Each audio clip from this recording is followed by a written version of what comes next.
The Wreckage is made possible by funding from the Ford Foundation. Additional funding is provided through the American Jewish Education Program, generously supported by Sid and Ruth Lapidus.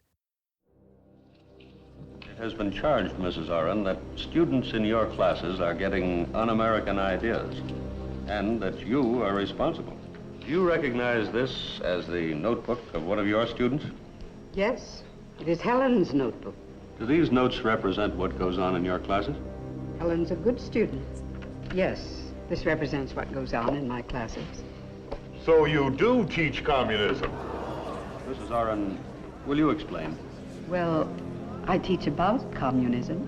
I'd rather say that we study about it. I feel an obligation to help my students find out everything which affects their lives.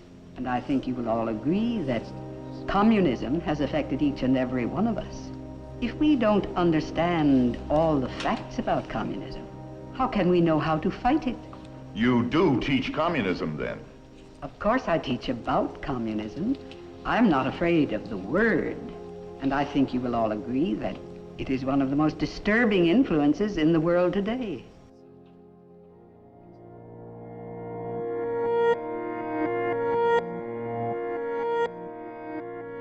In April 1940, the New York State legislature established a new committee to investigate the so-called Red-ucators that were suspected of infiltrating the state's public school systems. The Rapp-Coudert committee, modeled after the Dyes committee, quickly set its sights on the city university system, and a wave of subpoenas rocked higher education. New York was just one of 4 states that established what were dubbed Little Dyes committees, and 21 states passed laws requiring educators to take loyalty oaths designed to rid the system of communists. In the oath, educators had to swear that they had no membership in or allegiance to organizations that wanted to undermine or overthrow the United States government. From the American Jewish Historical Society, this is The Wreckage, American Subversives. I'm your host, Rebecca Naomi Jones. Welcome to the loyalty test of the professors. Our story begins with a series of closed-door hearings aimed at purging the New York City public university system of red influence. So they had a lawyer named Moskoff who became the inquisitor, and people were called in one by one to be asked, are you now or have you ever been a member? And I explained before how they decided which people to call. If you were on 2 lists of what they call subversive activity, like signing a nominating petition for a communist candidate or an American Labor Party candidate, or being a member of the IWO or the teachers union, then you were called for. And I was called for question. Joining us is Gemma R. Birnbaum, Executive Director of the American Jewish Historical Society. It's really interesting to think about the paranoia in schools because it comes from a couple of different places. So the first is that a lot of these school systems, and especially at the higher education level, is really at this point in time what we're talking about, they're unionized. A lot of what the House Un-American Activities Committee is doing is going after industries with strong labor and strong labor unions. They are much more likely to have suspected or confirmed members of the Communist Party among their ranks. Unions are by and large, not always, but by and large leftist. And so there's this idea that these labor unions are tainted by communist infiltration. The other part of the paranoia is indoctrination, and this idea that professors have this power over students. And so they are indoctrinating students into their Communist Party web because they have access to them and because they have a rapt audience and because there is this power dynamic. With World War II in the offing, many Americans were already suspicious of communism. The 1919 Red Scare had been stoked by the nationalism and anti-immigrant rhetoric of World War I, along with fears that those who had participated in the Bolshevik Revolution, the first successful Marxist revolution that brought about the end of Tsarist Russia, would bring those attitudes to the United States. The first Red Scare, you could argue, never really ends. It just sort of takes a pause because there are bigger problems. It becomes such a part of the lexicon that communism is bad. And it's not even that capitalism is good. It's that democracy is good, a republic is good. In the wake of the Nazi-Soviet Non-Aggression Pact of 1939, which codified an alarming alliance between two totalitarian regimes and their leaders, Adolf Hitler and Joseph Stalin, the American Communist Party and its more than 60,000 members came under growing scrutiny. Within days of the pact, American Communist Party members shifted their message from one opposing fascism to that of non-intervention in what was then a European conflict. Some characterized the fight between Britain and Germany as, quote, an imperialist war that had nothing to do with the American working class. The move did nothing to move suspicions away from American Communist Party members, and instead played directly into fears that they had allegiance to foreign nations like the Soviet Union. Suspicions around public education in particular prompted several states, including New York, California, Oklahoma, and Texas, to form their own committees to investigate public schools. In New York, the Rapp-Coudert Committee, a nickname for New York State Legislature's Joint Legislative Committee to investigate the educational system of the state of New York, was established as part of a joint effort between Republican Assemblyman Herbert A. Rapp and Republican State Senator Frederick René-Coudert, Jr. They were tasked with identifying how extensive the communist influence in the public education system of New York State was. So they were specifically concerned with not just communist people being in education, but the actual extent of the influence and the leadership in public education. So you've got, the fears in sort of city and community colleges that these students will be convinced that communism is good, or that they're going to be brought into this sort of cult of socialism. Over the next 3 years, the Rapp-Coudert Committee would subpoena more than 500 teachers, students, and staff from Brooklyn College, City College of New York, Hunter College, and Queens College, the 4 schools that made up the public university system in New York City. Among those called to testify was Morris U. Schoppes, a lecturer in the English department at City College. He was born in Ukraine, which was then part of the Russian Empire, and emigrated to the United States. He's given an Americanized name, Morris U. Schoppes. The U stands for nothing. He just has this middle initial. It didn't refer to a name, but, this was because a colleague told him he needed a middle initial. He goes on to get his BA from City College, gets a master's from Columbia, and starts teaching at a place called the New York Workers' School, which was a Communist Party established adult education center. Years later, he starts working at the City College of New York, the English department. He's awarded all of these teaching awards. The students love him. And he starts to become much more popular in terms of his writing outside of the university. So it's not uncommon to see his writings in the New York Post, in the Nation magazine, Saturday Review, some of which don't exist anymore, some of which you can still look these up in the archives because you can just go on the Nation's website and you can see writings from Morris Schoppes. It wasn't until 1934 that he officially joins the Communist Party of the United States. In one of several high-profile incidents during his tumultuous tenure at City College, Schoppes was one of hundreds of educators brought before the Rapp-Coudert Committee. So in his sworn testimony, he does go and testify before the committee and very confidently states that only 3 members of City College, 3 members of the Communist Party work at City College. 2 are dead. They died in the Spanish Civil War, so they're not a problem. This turns out to be a lie. Upon further investigation, and with the friendly testimony of history instructor William Martin Canning, it was revealed that as many as 50 City College employees had Communist Party affiliations and memberships. Schoppes had been caught in a lie.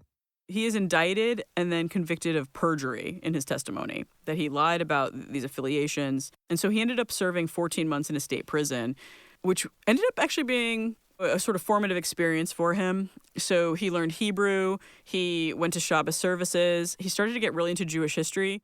Schoppes and the other terminated professors found ardent support from many student groups as well as the Teachers Union, which formed the Committee for Defense of Public Education to garner public support.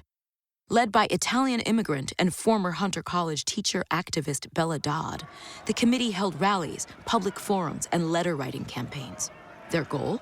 Demand that the Rapp-Coudert hearings be held in accordance with the standards of justice, allowing for fair and equal representation and cross-examination from defense, rights that were not always enforced during the Red Scare. The teachers union as a whole was accused by the Rapp-Coudert Committee of being communist-controlled. And the New York Times interviews them. And as a statement, the entire leadership of the union calls the Rapp-Coudert committee Hitler's puppets in this very public way, in this very clear way, and makes this incredibly direct connection between what is happening on that committee and what is happening on a sort of larger scale, and how it's basically going after people that would be considered undesirable by the Nazis.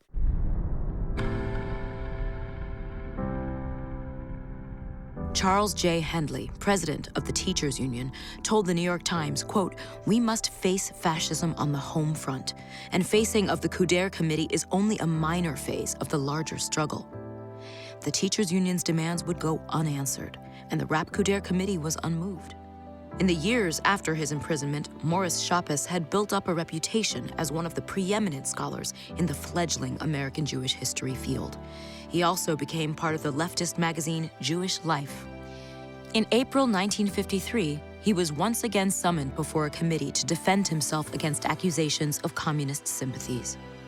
Joseph McCarthy, the bombastic senator from Wisconsin who rose to prominence after he publicly proclaimed to have names of communists working in the State Department, subpoenaed Schoppes to appear before the Senate Permanent Subcommittee on Investigations. The committee was looking into Schoppes and other writers after overseas libraries run by the State Department's International Information Agency were told to purge themselves of subversive works. Librarians were forced to remove books and in some cases even burn them. Schoppes would ultimately leave the American Communist Party, and he and the staff at Jewish Life were reportedly anguished over the direction of the Soviet Union under Stalin's successor, Nikita Khrushchev. They reformed as Jewish Currents and severed all remaining financial and editorial ties with Moscow. And then by the 1980s, City University apologizes to him for everything that he had gone through, for firing him and all of these other, professors for decades earlier. They give him like a teaching award. And he's one of the few people that come out of the sort of HUAC and McCarthy era with any kind of absolution. City colleges were not the only ones targeted, and the Rapp-Coudert Committee was just one of many such groups doing investigations into the, quote, eggheads. Schools like Harvard, Yale, and Sarah Lawrence became embroiled in accusations, and hundreds of professors found themselves under investigation. There were a number of what we would call elite colleges, the Sarah Lawrences, the Harvards, the Yales, who were the target of a lot of these proceedings, and even self-policing within the university system. So presidents' offices and others who were trying to kind of purge their faculties and their staffs of communists. Many professors and university administrators were willing to report on their colleagues and name names in an effort to protect their reputations, careers, and institutions of higher learning. Yale's president, Charles Seymour, outright refused employment to communists and was believed to be cooperative with local FBI investigations. "There will be no witch hunts at Yale," he boasted, "because there will be no witches." In an explosive 1949 story published in the Harvard Crimson, titled "FBI's Activities Spread Fear at Yale," student reporter William S. Fairfield wrote about the turmoil at the rival university. "Yale University is caught in a mystifying web of Cold War security," he wrote. "So is Harvard. So is MIT. So is the country." I think one of the things that's really interesting about this era is some of the best reporting is not done by like mainstream outlets like the New York Times or others. It's done by the student reporters who are doing incredible work in terms of documenting some of these things. And so if you look back at the Harvard Crimson, you'll start to see over a span of about 20 years the reaction to House Un-American Activities, inquiries into sort of McCarthy era kind of things. And there's a real fear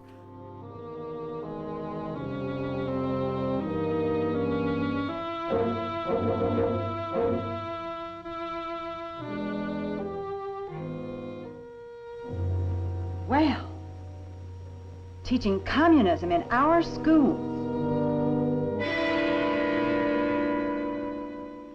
But Mrs. Oren did give you this material. Yes, but Dad... Then she is teaching communism.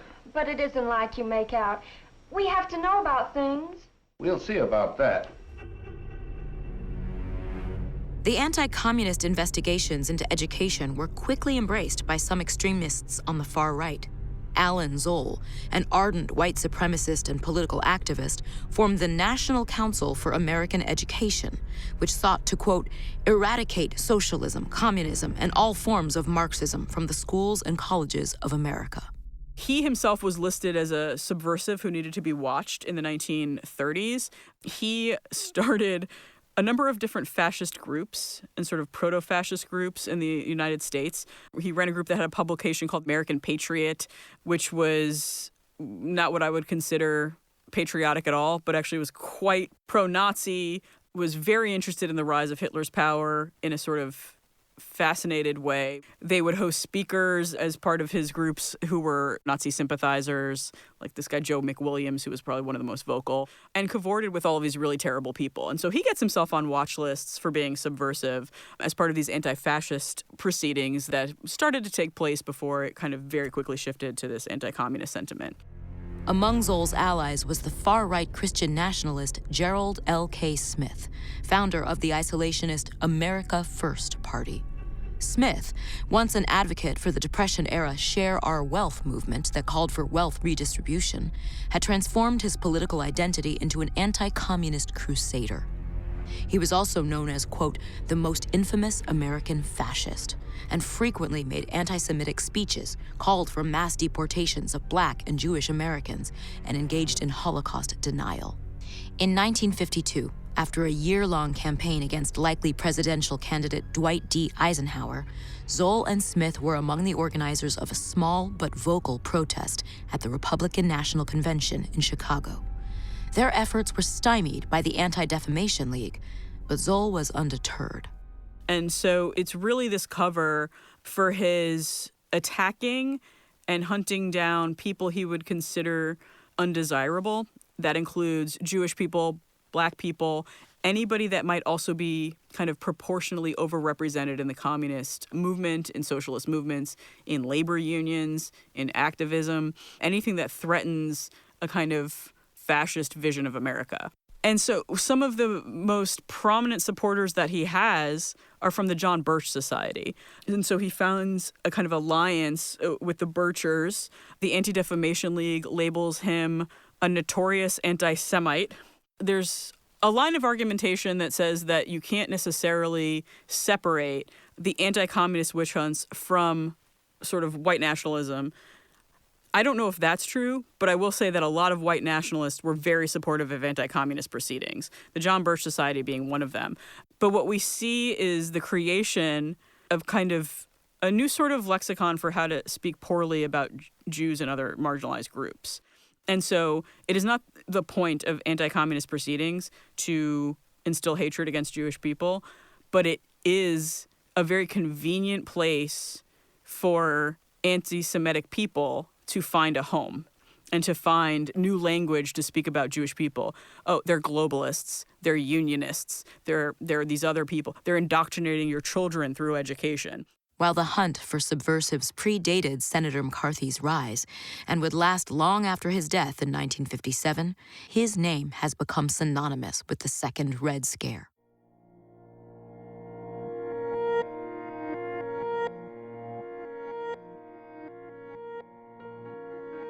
A spy handling secrets obvious as tremendously dangerous. He can cause the deaths of a great number of people. A man 10 times as bad as a communist in government is a communist who is twisting and warping and controlling the minds of the youth of this nation. From the American Jewish Historical Society, I'm Rebecca Naomi Jones. This episode was written by Rebecca Miller and Gemma R. Birnbaum. Recording, sound design, and mixing were done at Sound Lounge. Transcription is provided by Adept Word Management.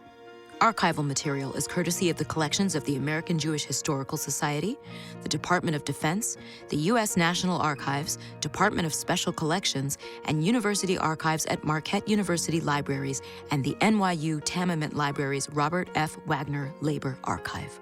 For episode transcripts, additional resources, and links to the collections featured in this episode, visit ajhs.org/podcasts. If you enjoyed this episode, please rate and review us on your preferred podcast platform, which helps others discover our series.